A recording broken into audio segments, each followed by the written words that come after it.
éxito a este conversatorio online en Red Radio TV Libre, que se transmite por Facebook Live. A todos nuestros amigos y amigas que deseen dejarnos sus comentarios y sus sugerencias, estamos en las redes sociales como en Facebook como INRED Derechos Humanos y en Twitter INRED 1. El día de hoy hablaremos del tema minería responsable en el Ecuador, si es posible, en el marco del examen periódico universal EPU a China, para conocer sobre el estado de los derechos humanos de su país y sus obligaciones extraterritoriales con los proyectos mineros en América Latina. Para ello saludamos la presencia de Andrés Icaza, bienvenido, vicepresidente de la Cámara de Minería del Ecuador, y a William Sacher, investigador, docente de la Universidad Andina Simón Bolívar y miembro del colectivo Minga Urbana. Bienvenidos. Andrés, queremos comenzar este conversatorio, ya que usted es el vicepresidente de la Cámara de Minería del Ecuador, y nosotros sabemos que según el informe sobre las obligaciones extraterritoriales de la República Popular de China desde la sociedad civil, los casos que están en Argentina, Bolivia, Brasil, Ecuador y Perú, realizado por 21 organizaciones, 18 proyectos extractivistas están apoyados por 15 consorcios y por lo menos 6 bancos chinos. Y al menos 8 están aquí en el Ecuador. Un ejemplo de ello es el proyecto Mirador en Zamora Chinchipe, San Carlos Panatza en Morona Santiago y Río Blanco en Azuay, entre otros. ¿Por qué cree usted que los consorcios y el gobierno chino tiene más proyectos mineros en Ecuador que en otros países de la región? ¿Será por la riqueza de los yacimientos o el marco normativo? ¿Cuál es su opinión? Buenas tardes, un gusto. Soy Andrés Icaza, vicepresidente de la Cámara de Minería del Ecuador. Gracias a INRED, gracias a esta producción, gracias a usted por la invitación. Es un gusto compartir con ustedes en estos espacios. Nosotros somos firmes creyentes de que minería es un concepto que requiere muchísimo debate en la sociedad y este tipo de espacios, sin lugar a dudas, son absolutamente bienvenidos para el cumplimiento de ese objetivo. Absuelvo su pregunta. En efecto, lo que usted ha dicho es absolutamente apegado a la verdad. Los 3 principales proyectos que están en manos de capitales chinos son los proyectos que usted ha mencionado. Los proyectos Río Blanco, que está en manos de la compañía Junfield, y los otros 2 proyectos, Pananza San Carlos y Mirador, que están en manos de Ecuacorriente. En esos casos, yo sí quisiera marcar una diferencia. Estas no son adquisiciones en las cuales el Estado ha tenido un rol protagónico. Quizás debo ser un poquito más específico en mi respuesta. Son transacciones privadas. Ambos proyectos son proyectos cuyas concesiones mineras son bastante antiguas, me refiero a de finales de los 90 o de inicios de los 2000, que estaban en manos privadas de otra nacionalidad. En ambos casos los capitales eran canadienses. Río Blanco estaba en manos de una compañía que se llamaba International Minerals y Ecuacorriente estaba en manos de una canadiense que se llamaba Corriente Resources, y vendieron de forma privada sus capitales a los capitales chinos. No fue una decisión estatal contratar con ellos o adjudicar a ellos. Primer punto. Y segundo punto, ¿por qué en el Ecuador? Quizás por 2 grandes motivos. El primero de ellos es porque el Ecuador es el país menos explorado a nivel de minería en Latinoamérica y eso implica un incremento de la posibilidad de encontrar algo. ¿Ya? Y en el segundo caso, evidentemente, como Ecuador no tiene una historia moderna rica en minería, con proyectos importantes que ya estén produciendo, con un desarrollo importante en minería, que es una curva en la cual el Ecuador recién está entrando, como si pasa con Perú, con México, con Chile, por utilizar a 3 ejemplos de la región, evidentemente los precios de los proyectos, de la adquisición de los proyectos, son bastante más económicos y también hay más oportunidades de desarrollo.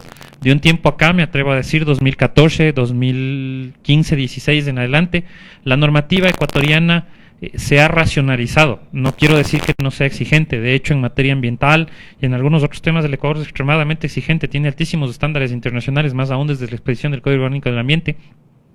Pero sobre todo la presión fiscal sí se ha racionalizado un poco, entonces sí vale la pena quizás en este primer elemento distintor. No se trata de una obra o de una adjudicación que hizo el Estado ecuatoriano a capitales chinos directamente, sino que fue una transacción privada en la que el inversor chino público o privado, porque en un caso entiendo que es público y en el otro caso entiendo que soy privado, pero no lo puedo confirmar al 100%, entraron al Ecuador por el interés geológico. Okay. Y esto, bueno, ¿usted sabe cuánto del capital chino se ha invertido en el sector minero del país? Números exactos quizás estaría imposibilitado de darle, pero números redondos o la información pública con todo gusto la puedo compartir. En el caso de Río Blanco se está construyendo una mina que entendemos está valorada entre más o menos 120 y 150 millones de dólares entre mina y planta. Y en el caso de Mirador entendemos que entre mina y planta son más o menos 1.200 millones de dólares. ¿Cuánto está invertido eso? No estoy seguro. Son los montos de inversión más fuerte. Previo a ello han existido las inversiones de exploración. Entonces, esos son los montos que de forma general le puedo dar. Ok, muchísimas gracias, Andrés. William Sacher, docente de la Universidad Andina Simón Bolívar, miembro del colectivo Minga Urbana y autor del libro Ofensiva Megaminera China en los Andes. ¿Usted cómo puede entender la presencia de los capitales chinos en la Amazonía ecuatoriana cuando era casi nula hace pocos años atrás? Bueno, buenas tardes con todas y todos. Gracias por la invitación. Sí, en efecto, muy importante propiciar estos espacios de debates que pues tanto nos han faltado a lo largo de las últimas 2 a 3 décadas. Quisiera primero, reaccionar un poco acerca de la reflexión que nos ofrece señor Icaza. Y de algún modo sí concuerdo con él, o sea, y es realmente un gran problema el hecho de que se pueda tomar decisiones fuera de las prerrogativas o de la soberanía ecuatoriana. Estas empresas que vienen a invertir en el país, en su gran mayoría, en un inicio, son empresas que se dedican a la exploración minera y sacan sus ganancias de la especulación. Es decir, pueden, a raíz de la compra-venta de sus acciones en bolsas de valores o mediante las transacciones directas por compra-venta de empresas, pueden generar ganancias millonarias, como ya se han dado en casos memorables, por ejemplo, la venta del proyecto Fruta del Norte u otros proyectos, en donde pues estos operadores que toman sus decisiones de vender o comprar proyectos fuera, digamos, del país, sacan ganancias que nunca pues se ven aquí en el país. Entonces, incluso antes de que se proceda a la extracción del primer gramo de mineral aquí en el Ecuador, tenemos este problema de que se genera ganancias que no tienen, digamos, que no se quedan en el país. En cuanto a la cuestión de la inversión china, es verdad, Ecuador de algún modo se ha convertido en una suerte de laboratorio para las inversiones chinas, no solamente en el ámbito de la megaminería, sino también la construcción, el sector energético, el sector petrolero, etcétera. Y bueno, Ecuador sí es un país por el cual intereses chinos han elegido entrar en el contexto latinoamericano, disputando de algún modo la hegemonía histórica que tiene Estados Unidos en este ámbito. Una de los grandes determinantes que estoy detallando en el libro es que grandes empresas chinas como la Tongling o la CRCC, que son grandes empresas chinas a la cabeza de los proyectos vigentes en la Amazonía ecuatoriana, pues están buscando formas de sacar ganancias que ya no pueden sacar en sus países. Por eso, esta necesidad que tienen de venir a invertir fuera de las fronteras chinas. Y han encontrado territorios como la Amazonía ecuatoriana con ventajas muy grandes que les ofrecen los gobiernos sucesivos para poder venir a invertir y, bueno, implementar proyectos que hay que recordar, son proyectos que se caracterizan por una sola palabra, que es el gigantismo minero. Ok, muchísimas gracias. Estamos conscientes que la actividad minera ha generado preocupación tanto en las comunidades indígenas y campesinas por su impacto en el medio ambiente y en el tejido social. Andrés, ¿cómo operan las empresas mineras en el país para garantizar los derechos humanos de las personas y para hacer realidad la idea de la minería responsable? Gracias por la pregunta. Previo a responderle, quisiera hacer un comentario sobre la respuesta anterior del profesor, a quien además le agradezco sus comentarios. En efecto, en la fase de exploración hay capitales de riesgo. Los podríamos también llamar especulativos. Creo que las dos definiciones son buenas y son sanas. Pero el asunto es que si los que estamos aquí en este salón decidimos mañana salir a buscar un mineral X, el que sea, al principio hay que gastar mucho dinero para tratar de encontrar algo. Y eso es una apuesta. Puede ser que salga, como puede ser que no salga. En efecto, hay mucha gente que se dedica al negocio que el profesor acertadamente ha mencionado, que es el negocio de decir, si es que yo encuentro algo, lo revendo y gano dinero. Pero también hay los otros ejemplos de la gente que mete mucho dinero y pierde ese dinero. En el mismo ejemplo que el profesor acertadamente trajo a colación, que es el del proyecto Fruta del Norte, hubo una historia de éxito. Una compañía pequeña que le vendió a un operador grande canadiense en muchos millones de dólares y después, a renglón seguido, hubo una historia, si se quiere utilizar el término, de fracaso, que es la otra cara de la moneda que también tenemos que ver. Ese gran operador que no pudo establecerse en el Ecuador, que en ese momento no pudo adaptarse a la presión fiscal y a la regulación ecuatoriana, y que pagó muchísimos millones de dólares por ese proyecto, y al salir y revenderlo, lo revendió aproximadamente a la quinta parte del precio que pagó y el resto fue pérdida. Entonces, por eso me refiero a que quizás una mejor definición que especulación serían capitales de riesgo, porque todos metemos algo de nuestro dinero para tratar de encontrar algo aquí. Si lo encontramos, evidentemente queremos revenderlo y queremos ganar dinero. Pero si no lo encontramos, también estamos asumiendo la regla de juego de que podemos asumir esa pérdida. Muchos fondos internacionales se dedican a eso.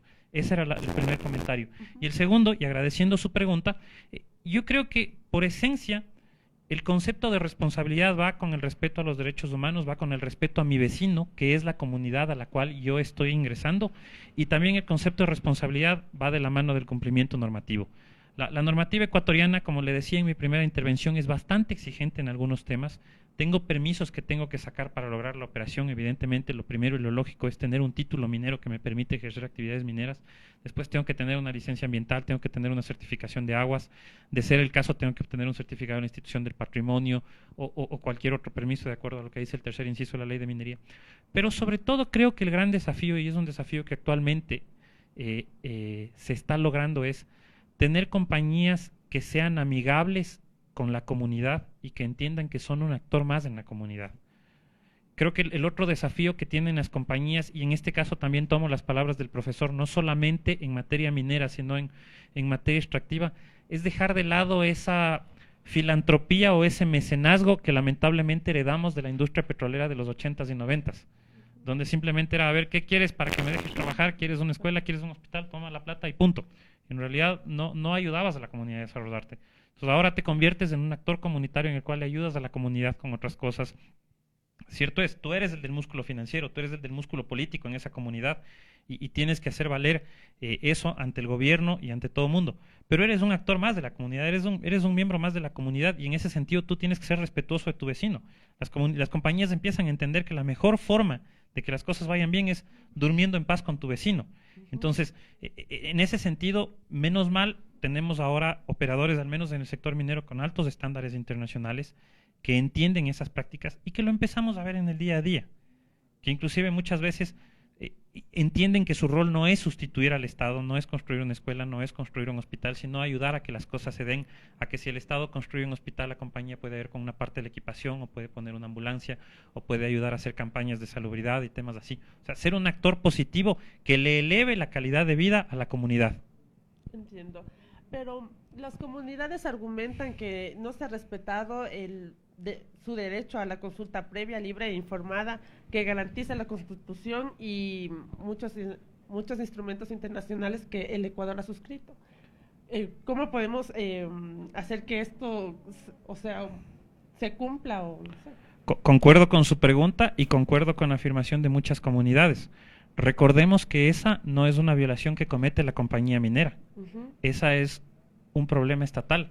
La Constitución de la República, el 57, si no me traiciona la memoria en cuanto al número del artículo, establece el derecho colectivo a la consulta previa a comunidades, comunas, indígenas y existe la otra lista que es por afectación ambiental o social, si no me traiciona la memoria. Pero es un derecho que además, cuando se lo empieza a aterrizar en la ley de minería, claramente dice que es el Estado el que lo practica de forma indelegable. Entonces, ¿qué puede hacer ahí la compañía? O sea, no digo que la compañía sea un actor de violación de ese derecho, ¿ya? Pero sí hay que entender que no es algo que la compañía puede practicar. La compañía, en muchos de los casos, y eso nos consta en la Cámara de Minería, busca otras formas de obtener ese consentimiento social. Acuerdos de cooperación, contrataciones de trabajadores, de proveedores, busca formas en las cuales pueda obtener el consentimiento de su vecino. Porque finalmente, de lo que nosotros entendemos, y creo que en eso estaremos de acuerdo, el tema de consulta previa es obtener una licencia social. El hecho de que mi barrio me diga, ok, señor, usted sí puede entrar a esta casa, por usar un ejemplo más urbano, ¿ya? Pero el proceso oficial de consulta previa, que es lo que usted me pregunta, que habrían afirmaciones de una violación, es un proceso que el Estado lo tiene que conducir y que en esto sí hay que ser un poquito críticos con el gobierno ecuatoriano. Es un derecho que se consagró en el 2008 e hicimos caso omiso. Nunca al Estado le interesó regularlo, nunca al Estado le interesó ejecutarlo, y de hecho cuando hubieron iniciativas de ejecución de índole privada, sean de compañías, sean de comunidades, el Estado se encargó de deslegitimarlos. Ahora mismo el Estado está reaccionando a eso. Por ejemplo, en materia minera, ahora el Estado está tratando de emitir una regulación para zanjar ese problema y decir, oye, ¿qué vas a hacer con esto? ¿En qué casos vas a aplicar? ¿En qué casos no vas a aplicar? ¿Cómo y cuándo lo vas a aplicar? Porque también ahí hay vacíos que la Constitución, como siempre, es una norma política de carácter abstracto que consagra un derecho, pero evidentemente la Constitución no puede estar reglando el detalle o la minucia. Y ahí, por ejemplo, tenemos un vacío normativo. Inicialmente teníamos algo en la ley de minería, pero luego la sentencia de inconstitucionalidad de la ley de minería, si no me traiciona la memoria, del año 2009-2010, declaró inconstitucional esa parte y nos quedamos ahí con un vacío. Entonces, yo no me atrevería a decir que son las compañías las violadoras de ese vacío, pero sí ocurrió que el Estado se fue de largo en este tema. Y recién ahora el Estado, a raíz de las sentencias judiciales que han ocurrido en los últimos tiempos, sobre todo el caso de Río Blanco, ha empezado a reaccionar y a darse cuenta que hay un derecho que el Estado garantizó y que, bueno, es hora de reivindicarlo. Así es hora de reivindicarlo, como usted lo dice. William, por otra parte, ¿usted cree que es posible una minería responsable? Y si de ser el caso, ¿cómo funcionaría para que ésta garantice los derechos de las comunidades, así como el trabajo de los consorcios mineros? Sí, bueno, siguiendo, digamos, con lo que comentaba anteriormente y que responde a su pregunta, pues en qué medida es legítimo ofrecer al territorio nacional ecuatoriano como fuente de especulación para intereses transnacionales, en qué medida los ecuatorianos y las ecuatorianas están de acuerdo con concesionar amplias áreas del territorio nacional. Pues recuerdo que ahora oficialmente estamos con el 7,3% del territorio nacional en concesiones inscritas y llegamos a inicios de este año, no sabemos en qué andan las concesiones llamadas en trámite, pero a inicios de este año llegamos a que el 15% del territorio nacional estaba concesionado o en vía de concesionamiento. Estos amplios territorios sirven como activo para la especulación en mercados, en bolsas de valores afuera, y es a raíz de estos activos que se generan ganancias. Yo creo que no hay ninguna justificación para que se saque provecho de especulación a raíz de territorios concesionados sobre los cuales viven comunidades que en su gran mayoría ni siquiera están al tanto de que se están desdibujando desde oficinas de Quito o de Toronto o de Sydney, pequeños perímetros por encima de sus territorios, por sobre los cuales la ley de minería sí otorga una serie de derechos a las empresas que les adquieren. Yo creo que aquí hay un gran problema en términos de soberanía, pero también en términos morales y éticos, al dejar que se instalen intereses transnacionales con el primero afán de sacar ganancias y pues dejando en la ignorancia muchas comunidades. Ahora, en términos de, digamos, récord que tienen las empresas presentes en el Ecuador, yo pues discrepo totalmente con lo que se ha comentado. Si miramos el pedigree que tienen las empresas que están aquí presentes en el Ecuador, las que están a la cabeza de los proyectos más avanzados, tomamos por ejemplo la Lundin Gold. Pues la Lundin Gold yo la he seguido desde hace tiempos he podido documentar y investigar sobre sus actividades en el África, por ejemplo en la República Democrática de Congo, donde está acusada de una serie de abusos mediante informes parlamentarios, documentos oficiales, y está asociada, ha sido asociada, al menos hace unos años, a, digamos, este conflicto civil que reina en la República Democrática de Congo. En cuanto a las empresas chinas, pues no tienen un pedigrí mucho más atractivo. La CRCC ha sido acusada en México o en Argelia, en sus proyectos, de corrupción a gran escala de funcionarios públicos. La Tongling, que es una empresa igual china, una empresa minera en este caso, tiene acusaciones en la propia China de haber contaminado fuentes de agua y de participar a la contaminación del aire en las ciudades donde está instalada. Pues tenemos, digamos, un gran récord muy preocupante en términos de afectación al medio ambiente, a ecosistemas, a la salud humana en general, y pues, o sea, eso es, digamos, lo que caracteriza en su conjunto, y no solamente las empresas chinas, no solamente las empresas estadounidenses o canadienses, es el modelo de extracción que en su conjunto es un modelo que es caracterizado por las generaciones de grandes desechos, de grandes cantidades de desechos. Pues, fíjense que en el proyecto Mirador, en este caso específico, que es el proyecto más avanzado, se prevé generar lodos contaminados en una cantidad que es equivalente a 3 veces el volumen del lago San Pablo. Pues en una zona altamente sísmica, altamente pluviosa, en una zona donde estos desechos contaminados se van a quedar no para décadas, sino para siglos. ¿Qué vamos a hacer una vez que las empresas salen con estos desechos? A nivel internacional tenemos grandes evidencias, y no solamente en países del sur geopolítico, sino también en países a menudo presentados como ejemplos de estándares y de manejos de la minería llamada sustentable. Como Canadá, tenemos ejemplos de grandes catástrofes ambientales humanas asociadas a contaminación a raíz de la minería a gran escala. Entonces creo que eso, en términos medioambiental, nos muestra que minería sustentable es una suerte de oxímoron, una narrativa que se ha inventado el sector minero y que ahora repiten funcionarios, actores del sector minero a diestra y siniestra, porque no solamente aquí en el Ecuador se usa este concepto, se usa a escala internacional, lo cual demuestra bien que es un concepto que ha sido inventado para promover esta megaminería que todo el mundo sabe que contamina y destruye, pero que pues hay que legitimar de alguna manera u otra, y es por eso que se, digamos, acuña este concepto que realmente pues no, hasta ahora no se entiende bien cómo se puede sostener, dado el récord que tiene la minería a gran escala a nivel internacional en cuanto a sus daños ambientales y humanos. Bien, en abril de este año, la ex ministra Rebeca Illescas dijo que Ecuador proyecta más de 4.500 millones de dólares en inversión gracias a proyectos mineros en construcción en los próximos 4 años.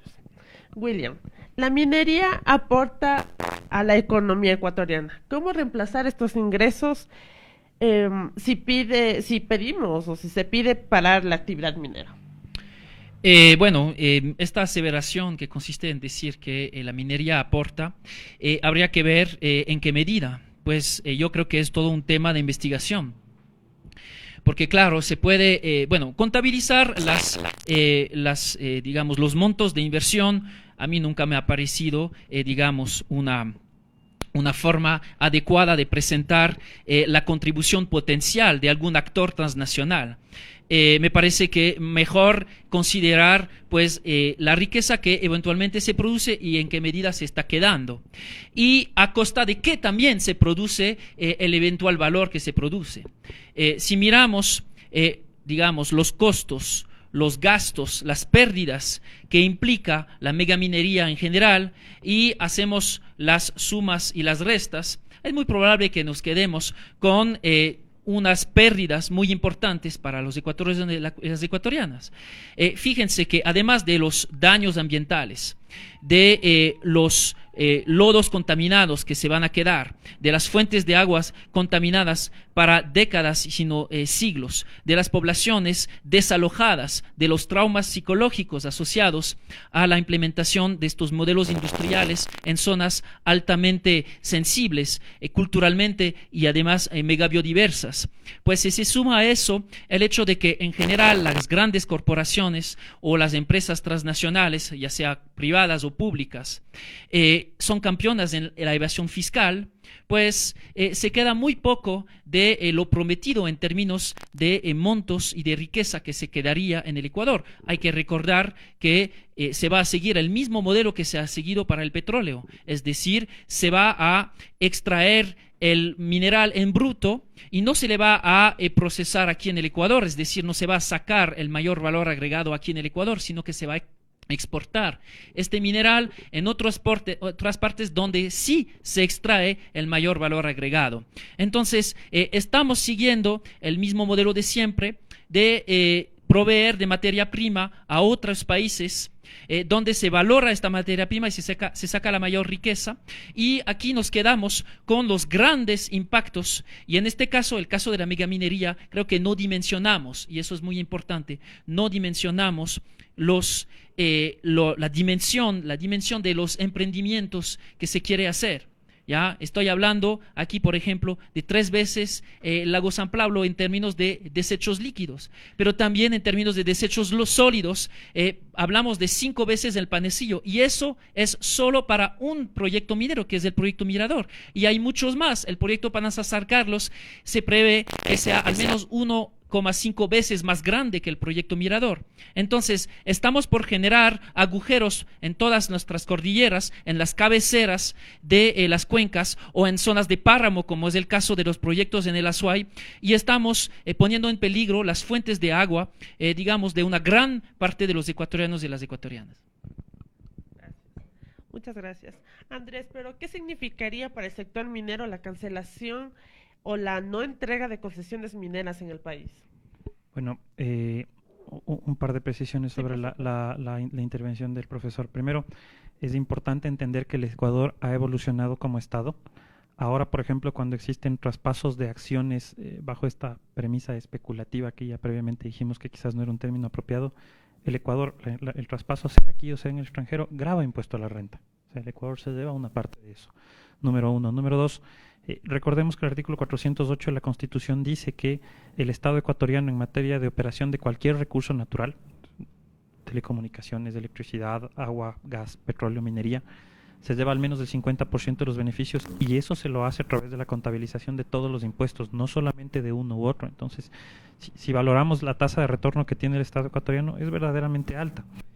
Ahora, en relación a su pregunta, en este momento no se están otorgando concesiones mineras, ¿ya?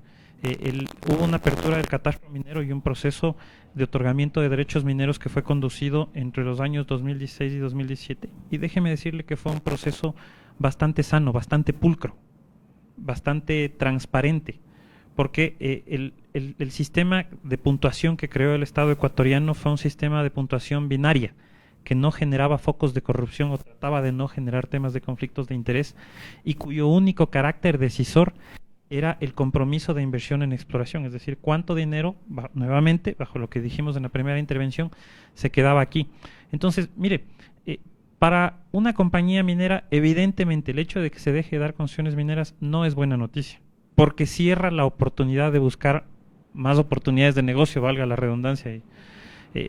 Pero también el Ecuador sigue siendo un país atractivo en este momento, es un país que tiene buena infraestructura vial, es un país que tiene buena infraestructura eléctrica, que tiene buenas facilidades, es un país que tiene buena mano de obra, es un país que tiene buena accesibilidad, y es un país que no ha sido explorado, y que por lo tanto, nuevamente repito, las posibilidades de descubrir nuevos proyectos mineros son importantes. También hay que ser muy claros y objetivos en decir, no es que un proyecto que hoy día empiece en exploración en 10 años va a ser una mina. Por regla general no es así. La estadística internacional dice que más o menos de cada 500 proyectos mineros uno se convierte en mina, porque Primero tienen que pasar cosas en el camino. Lo primero que tengo que pasar es que tengo que ir a explorar. Y cuando explore tengo que descubrir algo. Hay una posibilidad de que no descubra. Una vez que descubra algo, tengo que saber si es que ese algo es lo que me interesa, si es que ese algo es ambientalmente viable, si es que ese algo es socialmente viable, si es que ese algo es comercialmente viable, y después de eso decido si es que voy o no voy a convertirlo en una mina. Y después de eso tengo que salir a financiar esa mina. Y todos esos elementos se conjugan para ver si es que llego a una mina. Pongo el caso del ejemplo Fruta del Norte. Fue catalogado en los inicios de los 2000 como el mejor descubrimiento de oro en el mundo. Y durante 5 años el proyecto estuvo ahí votado porque no era viable. Después el gobierno ecuatoriano entendió que su presión fiscal era demasiado alta y el nuevo operador Lundin pues logró encontrar una forma de financiamiento que creo que además es una forma interesante y que los ecuatorianos nos deberíamos sentir orgullosos, porque es la primera vez en muchos años que los bancos internacionales entran a prestar a operadores privados importantes sumas de dinero en el Ecuador. Entonces, evidentemente, y concluyendo mi respuesta a su gentil pregunta, nunca es una buena noticia saber que no se están dando más concesiones mineras, pero finalmente las compañías tienen que respetar eso porque es una decisión soberana del Estado. El artículo 1 de la Constitución, y me parece que algún otro artículo, claramente dicen que el Estado es el dueño y soberano de los recursos naturales y este es el que lo administra. Entonces, finalmente, si es que el Estado dice, oye, yo de momento paro el tema, ok, el operador tiene que lidiar con lo que tiene en la mano, pero como le digo, el último proceso de otorgamiento de concesiones mineras fue un proceso muy exitoso, muy pulcro, muy transparente, y eso mismo fue lo que atrajo la mirada de los mayores operadores del mundo. Ahora podemos decir que así como hay compañías asiáticas, también existen compañías australianas, compañías británicas de altísimo calibre a nivel mundial. Sin lugar a dudas, y con esto cierro, la minería es una industria de impacto, pero también es importante entender que tú haces todo lo posible para prevenir ese impacto. ¿Te puede pasar? Sí, claro, es lo mismo que salir a manejar un auto. Sales creyendo que nunca te vas a chocar, pero te puedes chocar. Entonces, ¿qué haces si es que te chocas? Tienes que tener el auto asegurado, tienes que saber que tu auto está en buenas condiciones mecánicas, tú tienes que usar cinturón de seguridad. Lo mismo pasa en minería. Vas a hacer una actividad que es necesaria para el desarrollo de la sociedad, porque sin minería no estuviéramos aquí hoy día hablando por Facebook con nuestros interlocutores, el señor no tendría esa cámara vacancísima y nosotros no tuviéramos este micrófono. Entonces, alguien tiene que hacerlo. Lo importante es hacerlo tomando las precauciones del caso. William y Andrés, ustedes saben que ayer se realizó el examen periódico universal del Consejo de Derechos Humanos de las Naciones Unidas a China en Ginebra sobre el cumplimiento y el respeto de los derechos humanos. Allí también se ventiló las obligaciones de China en los lugares extraterritoriales. Producto de ello, la delegación de Ecuador, Kenia, Perú y Palestina recomendaron a China establecer un marco legal para que las industrias bajo la jurisdicción no afecten a los derechos humanos en el extranjero. Andrés, ¿cómo miras que esta recomendación de los estados, cómo la miras y qué implica que esto, para el sector minero en el Ecuador? Que tienen inversiones aquí. Gracias por la pregunta. A ver, sí, conocíamos del examen. Hemos dado seguimiento a algunas noticias al respecto. Sin lugar a dudas, es un tema que llama mucho la atención. Y acá, en el Ecuador, creo yo que la cosa es lo suficientemente clara. Vuelvo al concepto. Parte de responsabilidad implica un respeto esencial a los derechos humanos. La concesión minera se rige bajo ley ecuatoriana y, por lo tanto, el inversor chino tiene que aceptar esa regla de juego, que es el aceptar las reglas de juego ecuatorianas. Y en ese sentido, además, hay que entender que el enfrentamiento a una eventual violación de derechos humanos acarrea sanciones adicionales a aquellas propias de la violación de derechos humanos. Soy un poquito más específico en mi respuesta. La violación de derechos humanos bajo ley ecuatoriana no solamente le va a acarrear, si es que esto fuera un tema penal, una eventual sanción de disolución a la sociedad y de cárcel a los responsables, sino además una sanción de caducidad y extinción del derecho minero. ¿Ya? Entonces, creo que en ese sentido, las compañías chinas que operan en el Ecuador han empezado a entender esa realidad. Y creo que la evidencia material de que han empezado a entender esa realidad es el cumplimiento de los permisos. Los dos operadores que usted ha mencionado como los dos emblemáticos, digámoslo así, que son los proyectos los dueños de los proyectos Río Blanco, Pananza y Mirador, son proyectos que cuentan con su licencia ambiental, que cuentan con su licencia de agua, que tienen sus trabajadores en cuanto al cumplimiento de obligaciones con el Ministerio del Trabajo, con Seguridad Social, con su cumplimiento fiscal al día. Es decir, están cumpliendo esas obligaciones. Y esa es una evidencia de que hay un esfuerzo y hay una intención de cumplir la regulación ecuatoriana, y de la mano de eso, el respeto a los derechos humanos. En el año 2014 se realizó el segundo examen periódico universal al China. En ese entonces, el Comité de de Derechos Económicos y Sociales y Culturales, CSCR, instó al gobierno chino a adoptar medidas legislativas y administrativas para garantizar la responsabilidad legal de las empresas y sus filiales que violan los derechos humanos en forma extraterritorial. 4 años después, se sigue viendo que esto no se cumple. William, usted como investigador y parte de la sociedad civil, ¿por qué acudir a estos organismos internacionales? ¿Son vinculantes sus recomendaciones? Bueno, yo creo que uno de los problemas que tenemos es que se deja entrar en el país actores que cuentan con un peso político que es sumamente importante. Y bueno, por más que exista una constitución muy pionera, que incluso ha acuñado principios que en muchos lugares están citados como ejemplos, como los derechos de la naturaleza, por ejemplo, pues a pesar de eso tenemos violaciones de la constitución y de las leyes ecuatorianas, desde, digamos, las 2 décadas que se ha dado paso a esto de la megaminería en el Ecuador. Lo que pasa es que estamos frente a actores que, si quieren, tienen que transigir mínimamente con los poderes que están en el lugar, pero cuentan con un poder tan importante en términos económico y político que finalmente siempre van a poder evadir las responsabilidades que son las suyas. Por ejemplo, en el caso de digamos, la riqueza que se produce. El problema que tenemos es que tenemos que tener un Estado suficientemente fuerte en términos de institucionalidad para que funcionarios se puedan meter a los territorios donde se produce o donde se extrae los minerales, para verificar cuáles son exactamente los números, cuáles son los minerales que se extraen. El caso del Ecuador es muy preocupante porque encima más hasta ahora hay una carencia muy grande de personas capacitadas para poder hacer eso. Pero aún si un país cuenta con estos tipos de capacidades en términos de medios humanos, los actores transnacionales como las grandes empresas major del sector minero, pues gozan de un poder que les permiten torcer la mano de muchos estados, y más aún un estado como el estado ecuatoriano. Los gobiernos del Ecuador están a la cabeza de un país cuyo peso económico es comparable en términos de cifras a los ingresos de los propios actores económicos que vienen a invertir en el país. En estas condiciones, ¿dónde está la soberanía? Esta soberanía está muy vulnerada. Creo que ahí está el problema al cual nos enfrentamos en términos de pensar la ilegalidad en la cual pues estos actores operan. Y es una ilegalidad que es generalizada a escala mundial. Pues hay una documentación muy amplia que muestra que la evasión fiscal es una práctica muy común y corriente, que la destrucción del medio ambiente es una práctica común y corriente, que hay artimañas tipo criminalidad financiera, criminalidad económica, corrupción a gran escala, a la cual está asociado el modus operandi de estas grandes empresas.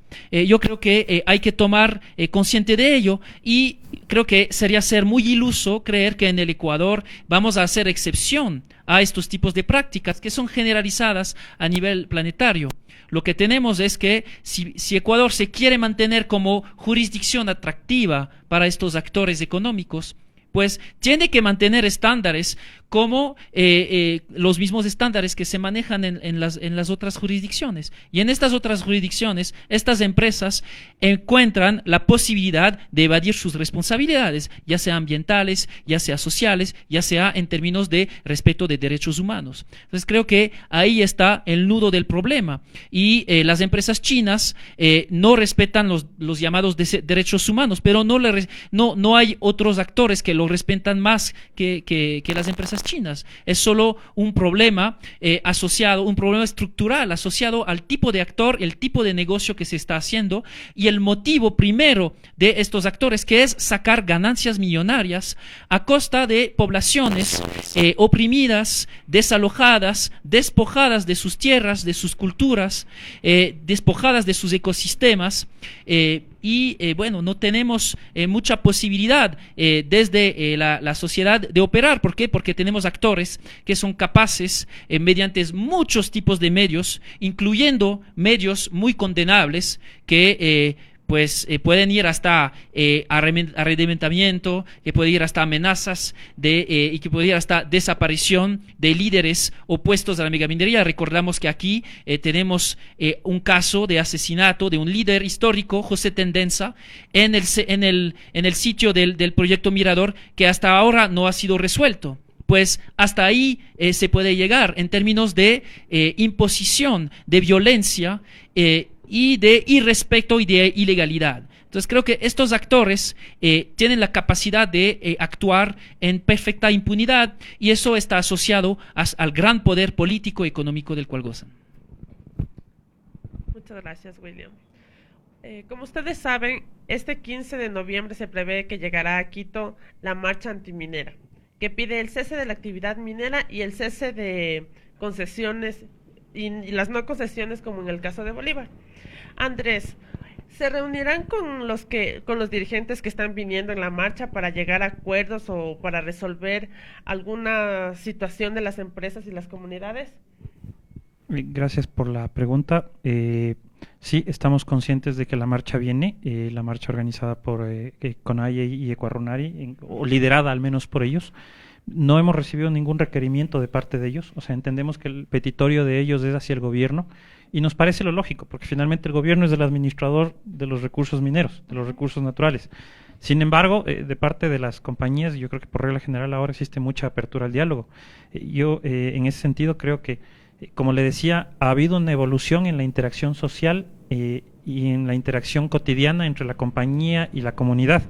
Yo me atrevería a disentir un poquito tanto de la pregunta que usted le hizo al profesor cuanto de su respuesta, porque creo que el Ecuador sí ha evolucionado mucho en materia de responsabilidad. Le cito solamente una norma como ejemplo, que es el artículo de la responsabilidad solidaria del Código Orgánico del Ambiente, que habla justamente sobre los casos del daño ambiental, en los que sí el Ecuador, creo yo, en base sobre todo al precedente que generó el caso Chevron, pues aprendió la lección y fue más adelante. Entonces, por ejemplo, ese artículo que dice, hay un daño ambiental. Ese daño ambiental lo responde la sociedad ecuatoriana. Si es que la sociedad ecuatoriana es subsidiaria de una compañía extranjera, el Estado ecuatoriano tiene el derecho de iniciar la acción de cobro a nivel internacional.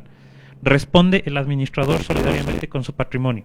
Y si es que el daño ambiental la concesión o el causante del daño ambiental lo tiene una persona natural y fallece, responden sus hijos.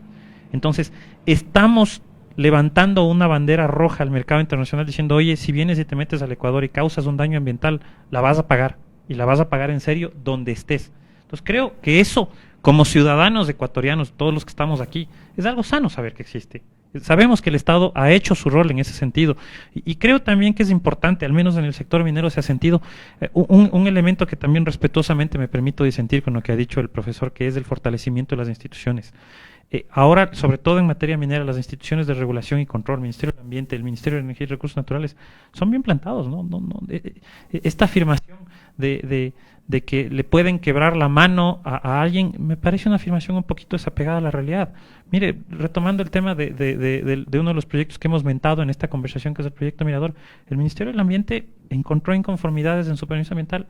Señor, le paro y punto. los trabajadores de la zona, que resulta ser que no han sido una comunidad oprimida, sino que han sido trabajadores y proveedores de la zona, fueron los primeros en saltar contra el Ministerio del Ambiente y decirle, oiga, necesitamos trabajar.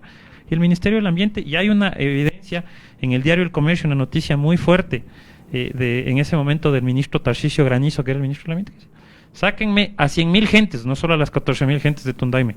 Mientras no me cumplan los temas ambientales, no reanudan actividades y punto. Entonces creo que como ciudadanos ecuatorianos, no solamente por minería, sino por cualquier otro tema, es muy sano saber que existe ese fortalecimiento de instituciones y que hay un Estado dispuesto a pararle la mano y a pararle el carro a quien sea en cualquier momento. Y creo que también las compañías entienden ese mensaje y dicen, perfecto, ok, tú pones las reglas de juego y yo juego bajo tus reglas de juego. Entiendo, muchas gracias por su comentario. William, ¿qué hacer para que las comunidades, el Estado ecuatoriano y las empresas mineras puedan resolver el conflicto por la presencia minera, garantizando nuevamente este enfoque de derechos humanos? Bueno, me permito, digamos, una pequeña respuesta. Yo creo que el señor Andrés Icaza no se ha ido recientemente a ver lo que está pasando en el sitio del proyecto Mirador. Mientras se está declarando esta paralización, se ha construido el dique de la primera llamada piscina de relave que se va a desarrollar para almacenar los lodos contaminados con metales pesados del futuro proyecto de extracción Mirador. A mí me parece que se puede jugar con una serie de declaraciones, ¿ya? Pero que solo valen la tinta que hay en este papel. Cuando se sigue desarrollando las actividades en el sitio, por más que se hagan declaraciones, pues estas no cuentan. Lo que podemos observar es que hay un desarrollo muy importante del proyecto y que para nada ha sido paralizado. Y eso es muy preocupante, y lo que pasa es que si bien podríamos tener instituciones tan fuertes, lo cual ni siquiera se cumple en Canadá, entonces yo no veo cómo se pueda cumplir en el Ecuador, pero sí podríamos contar con instituciones, una institucionalidad muy fuerte en el Ecuador, que pueda pararle el carro a un actor transnacional como es la CRCC o la Tongling, que recuerdo, pesa económicamente casi tanto como el Ecuador a nivel económico. Si bien se podría hacer, de todos modos, recuerdo que no contamos con los datos hidrometeorológicos para poder diseñar las obras de manera adecuada, para garantizar que no se va a producir grandes accidentes como periódicamente se observa a lo largo y ancho del planeta, y no solamente en contextos como los Andes o contextos como Brasil con el accidente de San Marco hace 3 años, sino también en el caso de Canadá, ¿no? Y de otros países a menudo presentados como ejemplos de minería. Entonces yo creo que ahí es seguir siendo muy iluso creer que se puede garantizar un manejo llamado responsable de la extracción a gran escala, la mega extracción que se quiere implementar. Ahora, lo que creo en términos de comunidades, para responder a su pregunta, yo creo que hay un problema a nivel moral aquí. Es que se viene con proyectos ajenos diseñados de tal manera que se requiere cientos, sino miles de millones de dólares de inversión en territorios donde la población vive con pocos dólares por día. Pero son poblaciones que cuentan con otros tipos de riquezas. Y se viene con el discurso del desarrollo, del progreso, un discurso en el cual se va a implementar modelos industriales extractivos que, lo sabemos, no benefician a la gente que está en el sitio, sino que benefician con migajas a las élites nacionales y en su gran mayoría benefician a élites transnacionales, que son sobre las cuales pueden recaer estas ganancias que tanto se están buscando. A nivel local, pues no hay eso de, digamos, un provecho. Cuando hay obras ¿ya? Cuando hay obras que se están montando, construyendo, como carreteras, como puentes, incluso como escuelas, siempre hemos podido observar que estas obras, o obras hidroeléctricas, por ejemplo, siempre estas obras finalmente se hacen para beneficiar a las empresas, porque son obras que benefician en primer lugar a la circulación de seres humanos y de capitales y de mercancías, ¿ya? Y que facilitan la exportación de los productos extraídos. En general, las poblaciones locales son las grandes perdedoras de este enorme negocio que es la megaminería. Yo creo que el Ecuador cuenta con un sinnúmero de otros potenciales para desarrollar actividades productivas que son mucho más endógenas y que no vienen del exterior, con tecnologías que no se manejan desde acá, que van a desembocar a puestos de trabajos escasos para los cuales muy pocos ecuatorianos y ecuatorianas están calificados. Yo creo que aquí hay mucho para perder y que finalmente pues implementar este gran negocio que es la megaminería altamente destructor, que ha comprobado este carácter altamente destructor en todos los contextos a nivel planetario donde se implementó, pues es sumamente preocupante para contextos rurales, amazónicos, en los páramos, en los bosques húmedos tropicales, como es el caso de INTAG, como estamos observando ahorita en el Ecuador. Yo creo que sería muy oportuno abrir un gran diálogo nacional que implicaría a todos los actores afectados y que implicaría unas instancias de confrontación entre estos diversos actores para que la ciudadanía pueda medir en la oportunidad de la relevancia de hacer del Ecuador un país megaminero, porque yo creo que este proyecto es un proyecto irreversible y que apunta a transformar territorios de alta riqueza cultural, ecosistémica y biodiversa en territorios de muerte, como existen en muchos otros lugares donde se ha implementado esta minería a gran escala. Muchas gracias. Antes de concluir, quisiera leer uno de los comentarios que nos dejan nuestros cibernautas, en especial este que nos ha llamado la atención de María Luisa Salazar. Ella dice, el problema es que tenemos un COA que no es aplicado rígidamente y hay muchas partes que no abarcan temas completos y solo hacen pagar a las pequeñas empresas, no a las grandes, porque las grandes tienen amistades en los gobiernos y ellos les libran de las multas. Bueno, este es uno de los comentarios, no sé si es que quieran manifestarse, no sé, Andrés, si te quieres manifestar acerca de este comentario. Concuerdo parcialmente con el comentario de nuestra seguidora, sí, no sabía si es que el término es televidente o Facebook vidente, digámoslo así, pero concuerdo parcialmente en que el COA no se lo aplica a totalidad y eso es, no creo que sea una culpa directamente de la autoridad, en este caso el Ministerio del Ambiente, sino de que todavía falta la regulación que viene bajo el COA. Aún no se ha expedido, por ejemplo, el reglamento de aplicación al COA y ahí viene un tema muy importante que lo hemos discutido hoy bastante, que es, por ejemplo, la regulación nueva sobre la consulta ambiental, que es uno de los 3 mecanismos de consulta que establece la Constitución: consulta popular, consulta ambiental y consulta previa. Entonces, sin lugar a dudas, hay trabajo que desarrollar ahí. Pero tampoco creo que sea este tema de que solo le quiebran la mano a uno y no a otro. Quiero hacer una pequeña réplica a lo que decía el profesor.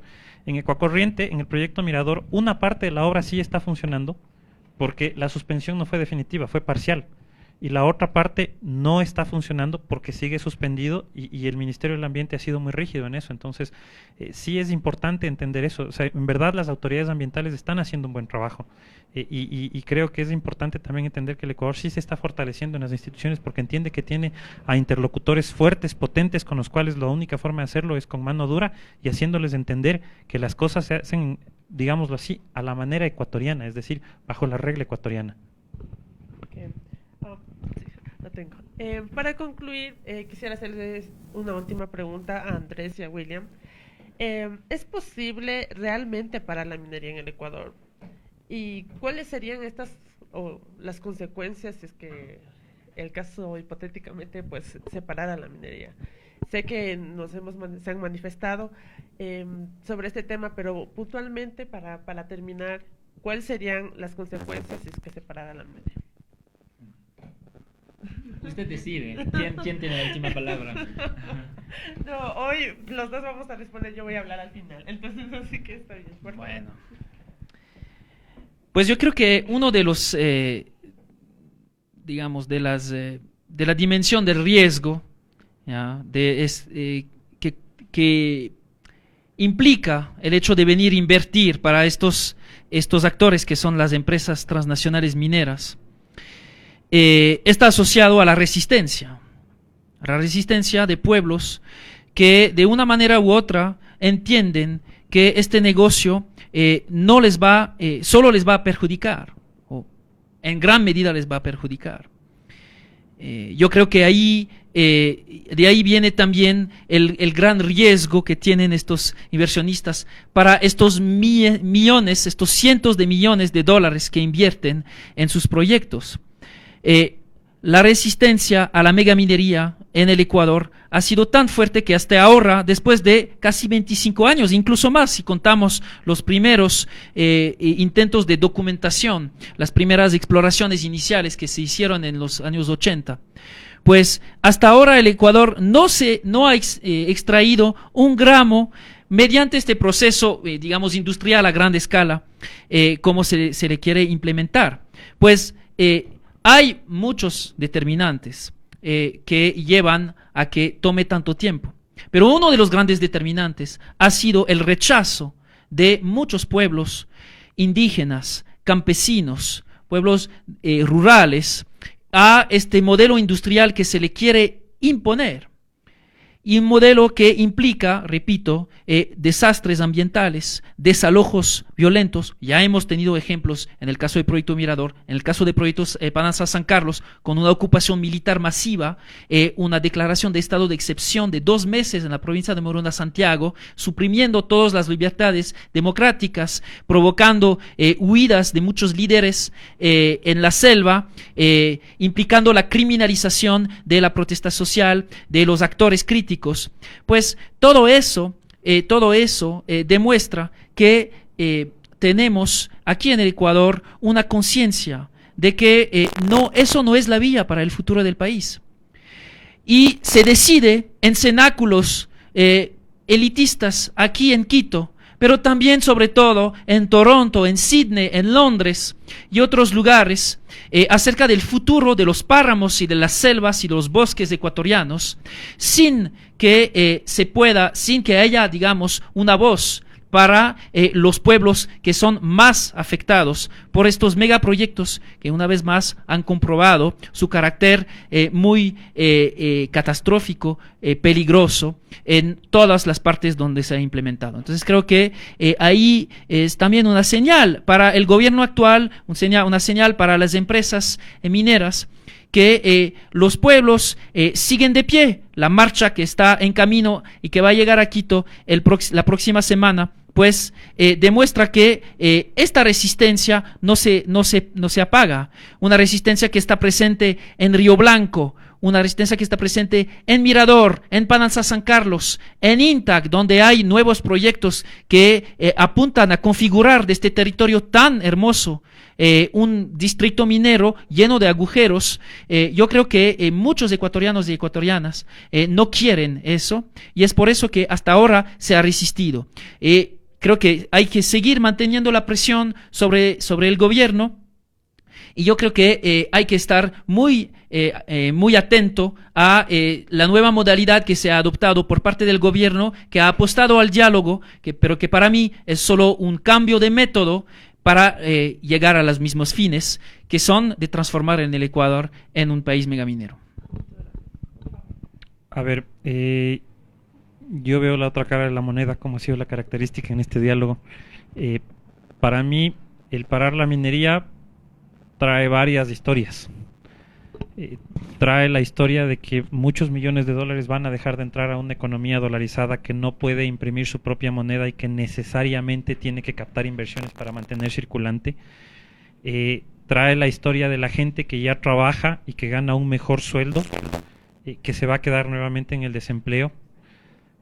Trae la historia de la gente que se está educando, que está aprendiendo cosas de compañías extranjeras y que está empezando a hacer carrera, porque esas historias ya empiezan a ver y que esas carreras se van a ver truncadas.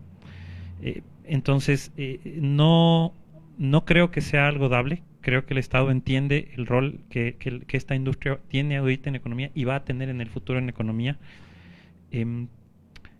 Creo además que habrán comunidades que sin duda todavía tendrán sus reparos, pero me parece que esos reparos más tienen que ver que con una resistencia propiamente hecha, con una falta de información, de entender de qué se trata. Yo conozco, por ejemplo, de cerca el caso de una comunidad agrícola, eminentemente agrícola, que se ponía mucho a la compañía minera que está en fase de exploración, y el rato que salió un censo de uso de agua se dieron cuenta que la compañía utilizaba el 2% de agua de lo que usaba la comunidad para fines agrícolas, y que no había intersección ni fuente alguna de afectación de aguas, y en consecuencia simplemente la comunidad decidió apoyar la actividad minera. Entonces, esas son las dos caras de la moneda. Y evidentemente creo que el Estado, si es que decide tomar una decisión tan radical, porque esto es un tema de Estado, el Estado tiene que entender que volvería a los lamentables años de falta de seriedad, digámoslo así, comercial internacional. Si el Estado tomó una decisión de abrirse a la minería, tiene que mantener eso, porque si no, eso va a traer una consecuencia como Estado. Y no estoy seguro que el Estado esté dispuesto a asumir esas consecuencias. Entonces, sin lugar a dudas, el parar la minería empezaría a retrotraer ciertas historias positivas que empiezan a vivirse en el Ecuador, generaría una para en el desarrollo de ciertas comunidades que ya empiezan a recibir fondos, tecnología, conocimientos, empleos, y sobre todo el Estado vería mermada una fuente importante de crecimiento de su economía. No creo, la verdad, que vaya a pasar. Sin embargo, yo no tengo autoridad alguna para decir esto. Esto es un tema exclusivamente estatal. Y de lo otro, creo que, sin lugar a dudas, como bien lo dijo el profesor, ahí está el diálogo. Ahí todo el mundo tiene derecho a opinar, todo el mundo tiene derecho a decir lo que piensa, pero finalmente la palabra final la tiene el Estado. Gracias. Muchas gracias. Queremos agradecer la presencia de Andrés Icaza, vicepresidente de la Cámara de Minería del Ecuador, y a William Sacher, investigador, docente de la Universidad Andina Simón Bolívar y miembro del colectivo Minga Urbano, en este conversatorio online en Red Radio TV Libre. Hoy hablamos sobre minería responsable en Ecuador. No olvides de escribirnos y dejarnos tus comentarios y sugerencias. Yo he sido Ingrid García, disculpen, y nos vemos la próxima semana.